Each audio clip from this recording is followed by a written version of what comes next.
trevas e nos transporta para o reino do Filho do seu amor, o reino de Jesus. Quando ele faz isso, a intenção dele é que após você venha uma multidão. E para isso nós temos que ter algumas características de Jesus. Nós temos que adquirir alguns princípios, e o serviço no reino de Deus, ele é um princípio de Deus.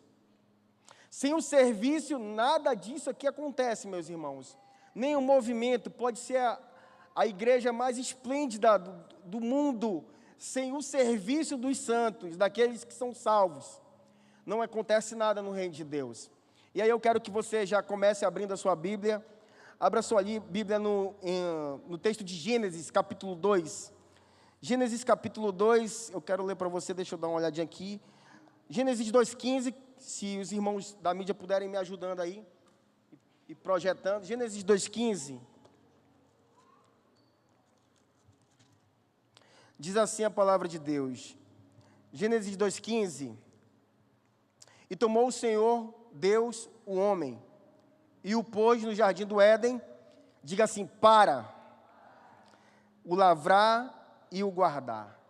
Então, Deus formou um homem, e ele tomou o homem e colocou no jardim do Éden, e tinha um propósito para Adão ali no jardim do Éden. Era o quê? Cuidar, cultivar, era trabalhar. O homem foi chamado, o homem foi criado, formado. Toda a criação, Deus disse assim, e viu Deus que era bom, o que ele fez era bom, o céu, dividir, né, colocar o mar, colocar os lençóis de terra, toda a criação, os animais, as plantas, a natureza, tudo, e viu Deus que era bom. Quando Deus criou o homem, ele disse assim, e viu Deus que era muito bom a sua criação. E aquele muito bom de Deus, ele coloca no Éden para o quê? Para um propósito. E qual era o propósito? Cuidar do jardim, lavrar, cultivar, dar nomes aos animais. Então Deus pegou Adão, o primeiro homem, e disse, vai trabalhar. Amém? Amém? Como que nós fazemos para que pessoas sirvam no ministério, né, com muito amor, com muita força, com muito carinho, entregando o seu sacrifício? Qual é o convencimento que nós temos para fazer alguém fazer algum serviço no meio da igreja? Eu fico pensando nas mães de alguns jovens, né, que não fazem muitas coisas dentro de casa, mas chega na igreja e vai ver aquele jovem fazendo muita coisa e trabalhando, vai dizer, rapaz, tem alguma coisa diferente com esse garoto, lá em casa ele não faz tudo isso, mas é quem está servindo. Como convencer alguém a entregar o seu tempo? O tempo é o que nós temos de mais precioso. Dinheiro você pode ganhar de novo, uma casa que foi destruída, incendiada, você pode reconstruir, tudo você pode, mas o tempo não volta. Nossa moeda mais cara é o tempo. Como convencer alguém de entregar o seu tempo para o serviço no reino de Deus? De que forma, de que jeito, qual é a palavra de convencimento? E aí eu quero que você tenha isso no seu coração e que isso surja com muita força no seu coração. Se já existe, que ele ganhe mais força ainda. Eu quero dizer para você, você não tem nada a perder com isso. Diga assim, gratidão. Gratidão. Eu lembro que um dos primeiros versos da Bíblia que eu decorei na minha vida, é porque falou muito comigo, e geralmente eu decoro só o que fala comigo. Algumas pessoas observam eu falando alguns versículos, não sei muito, eu sei os que geralmente falam comigo. Salmo 40, ele diz, esperei com paciência no Senhor, Ele se inclinou para mim, ouviu o meu clamor, tirou-me de um lago horrível, de um charco de lodo, pôs os meus pés sobre uma rocha, firmou os meus passos, pôs um novo cântico nos meus lábios, um hino ao nosso Deus. Só até aqui, por enquanto. Eu sei de onde Ele me tirou, meus irmãos, de um lago horrível, de um charco de lodo. Eu sei onde eu estava. E eu sei onde eu estaria se não fosse Jesus. E eu não estaria vivo, há 15 anos atrás, não estaria vivo. Eu sei o que Ele fez por mim, e o que Ele fez por mim, ninguém poderia fazer. Eu sei as promessas que Ele tem prometido aos meus ouvidos, as visões que Ele já me deu, as palavras proféticas que já recebi. Eu sei de onde Ele me tirou. E você precisa ter isso no seu coração. Porque quando nós sabemos de onde fomos tirados, arrancados, surge essa gratidão. Essa gratidão tem que vir. Nós não podemos chegar no reino de Deus sem propósito. A gratidão ela tem que ser algo pleno na sua vida. Que aí a gratidão é o motor que impulsiona o seu serviço no reino. Porque se você serve esperando ganhar aplausos, reconhecimento, se você entrega o seu serviço esperando alguém lhe aplaudir, ou se você entrega um serviço esperando um dia liderar, um dia estar na frente, um dia mandar, delegar, se você entrega o seu serviço dessa forma, eu quero dizer para você com todo carinho mesmo, com todo amor de irmão, a sua motivação está errada. Está errada. A motivação que precisa surgir do nosso coração é: eu amo o Senhor, eu sei de onde Ele me tirou, eu sou muito grato a Deus, eu sou muito grato a Deus. Eu sou muito grato a Deus de ver minha família sentando nas cadeiras dessa igreja.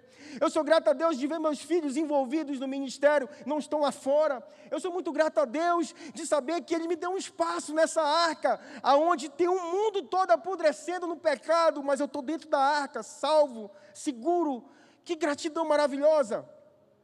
Você acha que Noé, vindo daquela terra apodrecida, boiando nas águas, a terra toda coberta por águas, ele passou 100 anos construindo aquela arca, todos debochavam, mangavam dele, mas ele estava ali servindo, cortando madeira, servindo, passando betume, servindo, colocando os animais para dentro. 100 anos ele passa, trabalhando, servindo.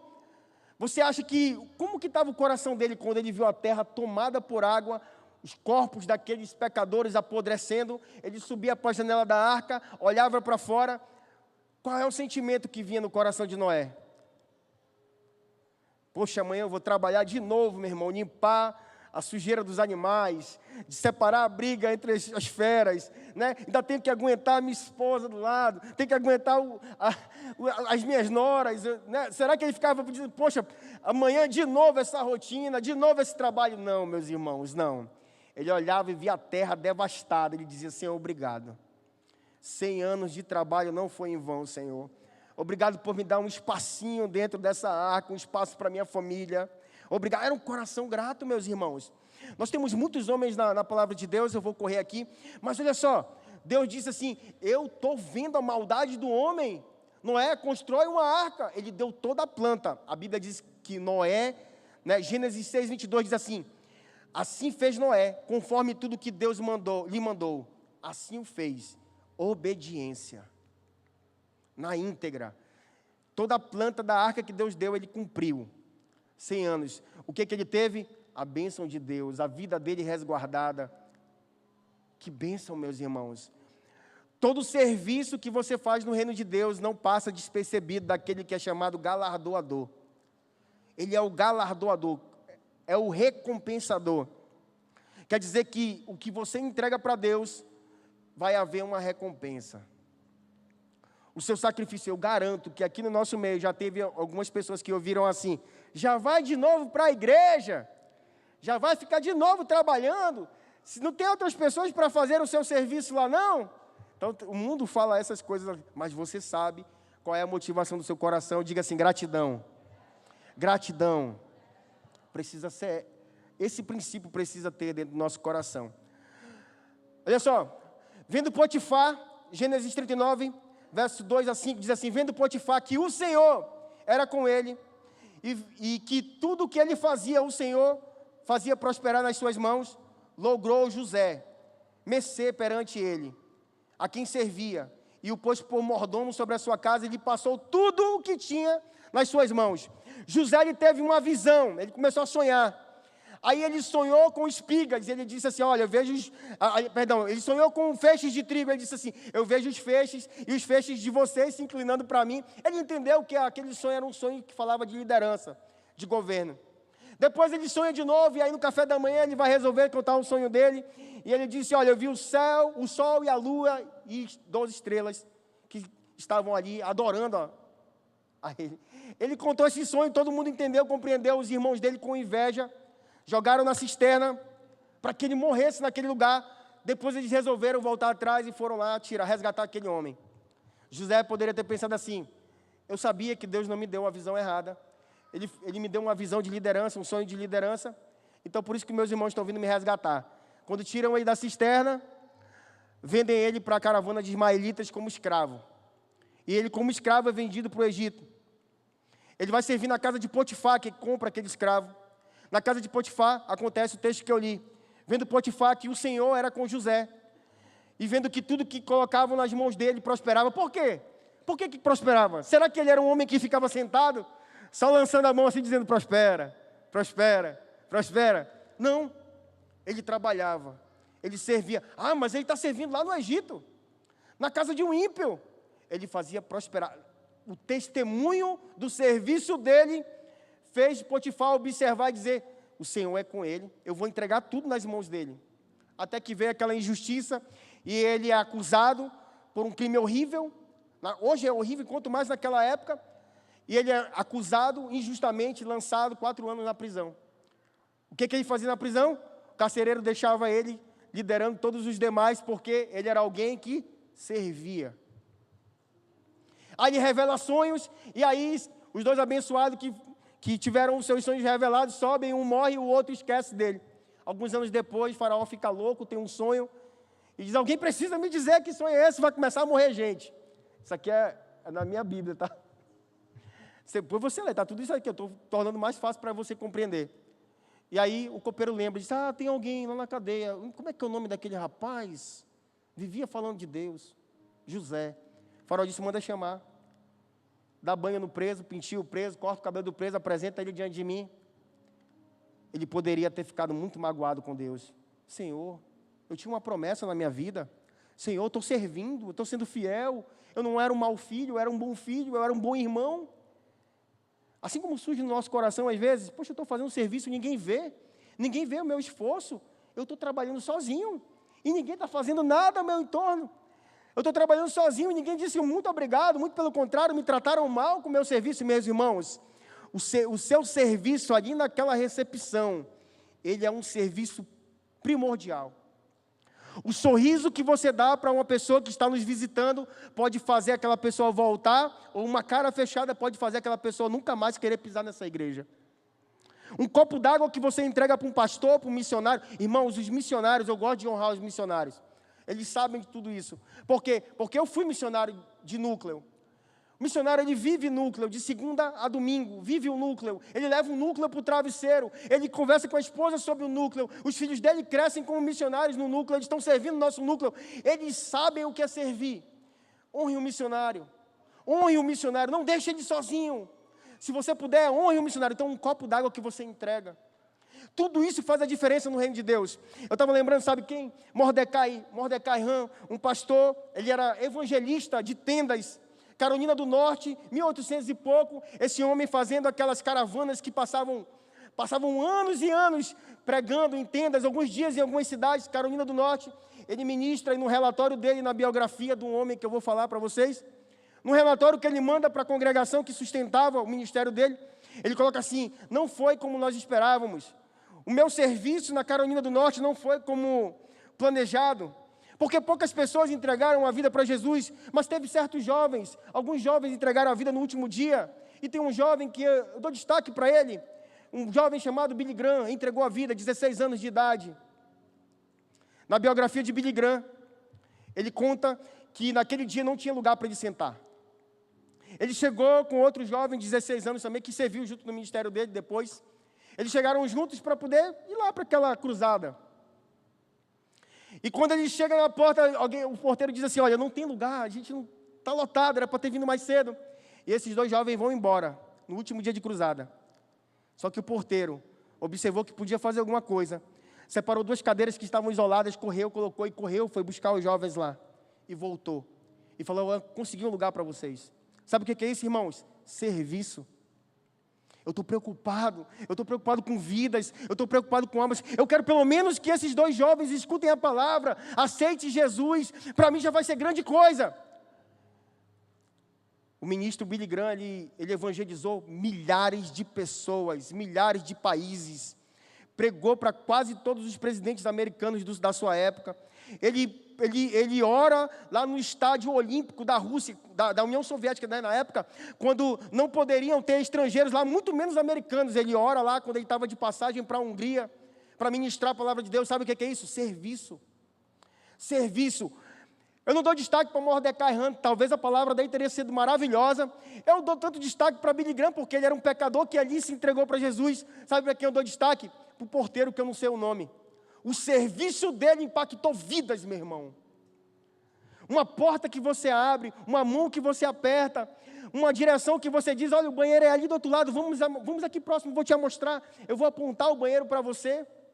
Uma vassoura que você, que trabalha no núcleo, uma vassoura que você entra e viu que está sujo, você vai e consegue dar uma limpeza ali, porque você quer servir o Senhor. Como está o seu serviço para Deus? Como você tem servido o Senhor? Hoje, pela misericórdia de Deus, pela confiança dos nossos pastores, nós estamos à frente do encontro com Deus, com o pastor Dinei, pastora Patrícia, com os nossos irmãos que nos ajudam, todos nos ajudam, mas nós estamos na frente. Eu já contei que eu vivia pedindo para trabalhar no encontro com Deus. E o pastor Pedro, para me doutrinar, né? Para me ensinar, me discipular, dizia, calma, meu irmão, você está ansioso, calma. Mas o dia que ele me chamou, ele disse assim, é para lavar banheiro e para lavar panela, aquelas panelas grandes. E eu disse, é isso que eu quero. Eu lembro que uma vez eu fiquei isolado para poder assistir uma pregação, eu já tinha feito o meu serviço, e alguém apontou para quem estava liderando a cozinha, que era a Emogiana. A Emogiana estava liderando a cozinha, apontou, aquele rapaz lá está parado, não está fazendo nada. E eu fui para lá, e ela falou, rapaz, está na hora de ouvir mensagem não, você veio para trabalhar. Eu disse, sim senhora. E fiquei lá lavando panela. Aí daquele dia, foi o dia que a Emogiana começou a me amar. Porque eu fiquei caladinho lá, lavando panela, não reclamei. Né? Poderia ter reclamado, poxa, esse irmão aí que está apontando, mas não fiz isso. Depois fui trabalhando, servindo. Hoje nós estamos aqui, na frente do trabalho do encontro. E quem trabalha comigo sabe, onde eu estou, no banheiro, do outro lado, juntando um lixo, carregando alguma coisa. Porque eu sei de onde ele me tirou. Tem um texto muito interessante, a gente vai já encerrar. Mas tem um texto muito interessante, Mateus 7, 22 e 23. Jesus diz assim, muitos me dirão naquele dia, que palavra forte, né? Muitos me dirão naquele dia, Senhor, Senhor, não profetizamos em Teu nome? Profetizar é serviço. Em Teu nome não expulsamos demônios? Expulsar demônio é serviço. Em Teu nome não fizemos muitas maravilhas, Senhor? Fazer muitas maravilhas é serviço, meus irmãos.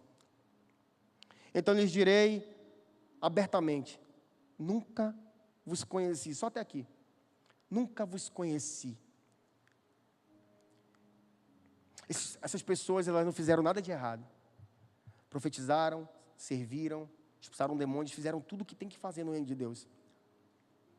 Mas o nosso maior serviço é conhecer Ele todos os dias. Conhecer Ele todos os dias. Porque conhecendo Jesus, a motivação vai aflorar no seu coração. Conhecendo Jesus, você vai ter prazer em servir. Eu queria um dia poder estar diante de um rei humano, para ver como é que é o trato, mas a gente assiste filmes. A gente vê como é que é o trato com grandes autoridades. Ele é a autoridade das autoridades. Ele é rei dos reis, senhor dos senhores. Ele é o meu Senhor que fez o que ninguém poderia fazer por mim. Como eu não vou servir? Se é por vidas que Ele morreu, eu vou amar essas vidas como Ele amou. Se é o reino, se é a igreja que Ele plantou, se é o reino que Ele plantou, eu vou servir a Ele, agradando pessoas. Você sabe qual é a maior vacina para o teu serviço ser o melhor serviço de todos os tempos? Colossenses, anote e nunca mais esqueça, Colossenses 3,17. Colossenses 3,17, anote para você não esquecer. Colossenses 3,17, o Espírito Santo, através de Paulo, ele diz assim, e tudo que fizerdes, por palavras ou por obras, façam em nome do Senhor Jesus, e dando por Ele graças a Deus Pai. Eu vou cantar, eu sou do Ministério de Louvor, eu vou cantar, eu vou fazer em nome de Jesus, porque eu dou graças a Deus por Ele. Eu vou tirar uma foto, eu vou estar ali para fazer os registros fotográficos, eu vou fazer em nome de Jesus, eu vou fazer o meu melhor. Eu vou estar nas pessoas que filmam, eu vou fazer em nome de Jesus, eu vou entregar o meu melhor, porque eu dou graças a Ele por Deus Pai.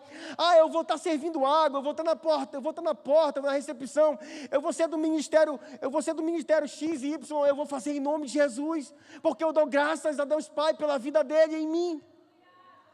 Colossenses 3,17. E aí eu complemento geralmente com Colossenses 3:23, que diz: e quando fizerdes, façam de todo o coração. Você sabe o que é todo o coração, gente?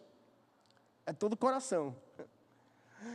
Faça com toda a sua vida, faça com todas as suas emoções, faça com toda a sua força, faça com toda a sua alma, derrama esse sacrifício. Quando fizerdes, faça de todo o coração como ao Senhor e não aos homens.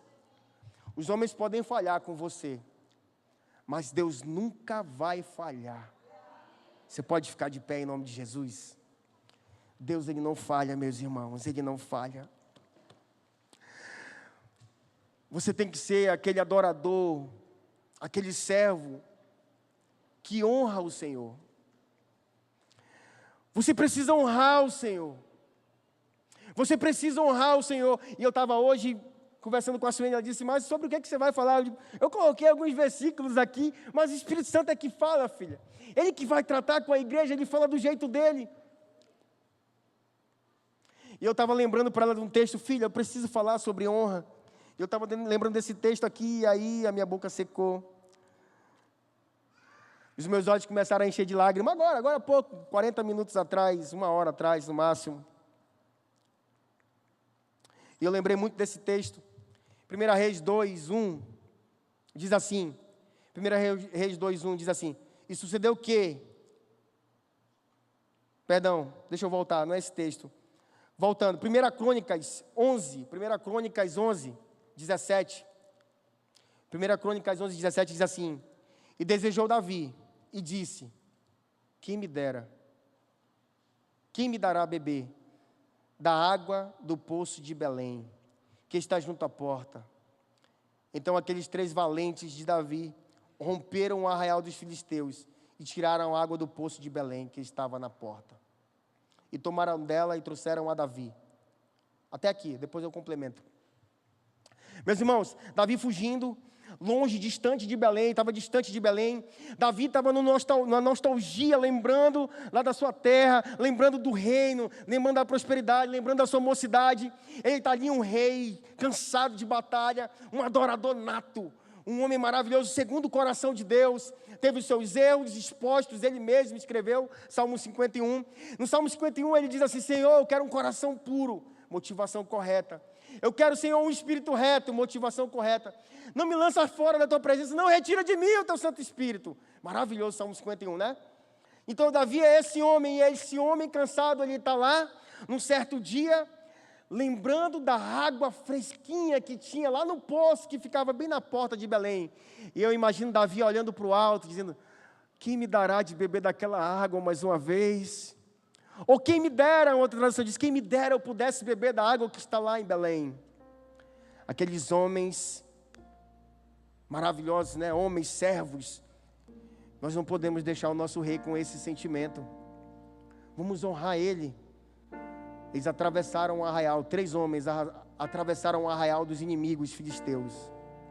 No meio do arraial. Foram lá naquele poço. Tiraram um pouco daquela água. Qual é a motivação do coração? Honra. Honrar. Tiraram água, levaram, apresentaram diante de Davi. Davi se desespera. Ele não quis beber daquela água. Ele não quis, ele olhou aquela água, era a vida daqueles homens que ficam em risco. Aquela água tinha o preço da honra, do sacrifício, da lembrança. Alguém fez algo para ele maravilhoso, aquele rei humano, Davi. Eu não posso fazer isso. Ele derrama aquela água perante o Senhor, como sacrifício. Ele disse: é só para ti, Senhor. Como eu poderia beber dessa água? Se ele, sendo um rei falho, né? Humano, teve essa atitude, quanto mais o rei dos reis. Ele está servindo, ela está servindo, muitas vezes sem recurso, muitas vezes com necessidades, muitas vezes tendo lutas contra a sua família mesmo, ou até na sua faculdade, na sua escola. Muitas vezes a pessoa chega aqui nesse lugar, vindo depois do trabalho, um dia cansativo, e às vezes diz: eu estou com muito sono, mas eu vou lá para a minha igreja, eu preciso estar lá. Eu quero dizer, você é parte do corpo de Cristo, e você é meu irmão, você é minha irmã. Nós necessitamos de você. Necessitamos do seu serviço, da sua entrega. E olha, eu queria poder pagar cada um por tudo que é feito nesse lugar. Mas sabe, se eu fizesse isso, os céus iam se fechar para você. Existe um galardoador.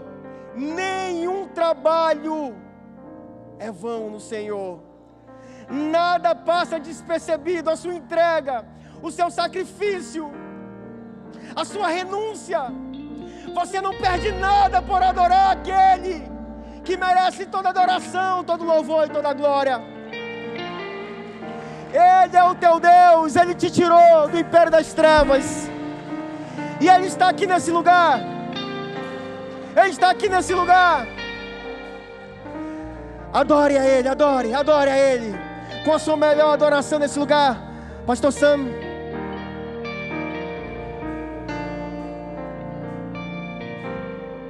Oh, glória a Deus. Continue em espírito de adoração. Continue em espírito de adoração, de entrega, de renúncia. Deus te vê. Ele te vê, Ele te conhece.